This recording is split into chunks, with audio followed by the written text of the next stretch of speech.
J. Cole is mastering that balance, you know, thinking about Middle Child, like it's got that entertaining bop, but he's talking about something at the same time.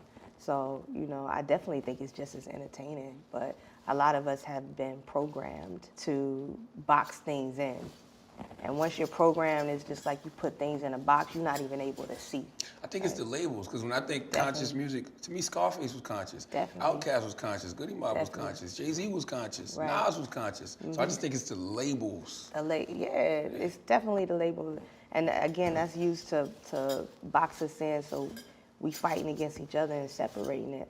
Buckshot said it in a documentary I watched long ago. He was like, you know, it's what we do is different styles. It's all hip hop and it's all conscious. I get people hit me all the time like, how you gonna say the Young Thug and this person is conscious? It's like consciousness is being awake and aware of your situation. Like Young Thug has a story how he might have grew up in the projects and this is what he saw. What he raps about is what he saw every day. That's his conscious reality.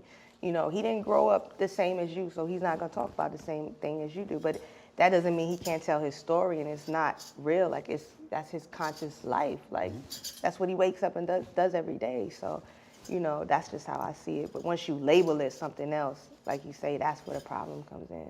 What's the closest you've come to selling out or compromising yourself in order to sell records or be a big artist? The closest? Because you haven't done it, No, I don't think, that no, we've seen. I haven't.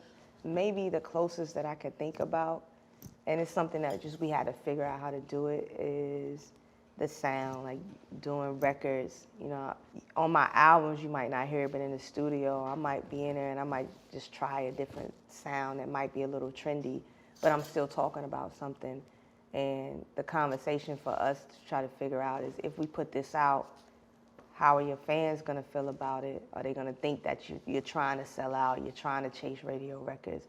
Like how is that gonna translate and is it gonna feel authentic? But I don't think, like force-wise, I don't think I've come close to that yet. And it's never authentic if you gotta ask yourself that many questions. Because either you wanna do it or you don't. I think a lot of times it's authentic, but overthinking it.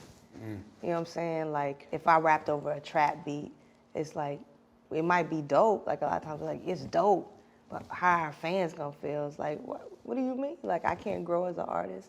Am I supposed to be labeled and put in this box where I can only rap over these beats and I can only do this? Like no, like that's what art is. Like however you feel that day, you should be able to express your art. You might not feel like that tomorrow, but in this moment, this is what I felt like doing. This is the bop that I wanted to rock over. So, you know, it just can't be too far from what you do. So how important is production in the creative process for you? Oh, it's super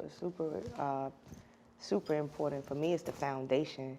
Like, we say this all the time. If you just gonna come with whack, weak beats, you might as well write a book. Like, you know, dope records, you gotta have dope beats and dope bars for me, because the beats tell just as much of a story as the lyrics do.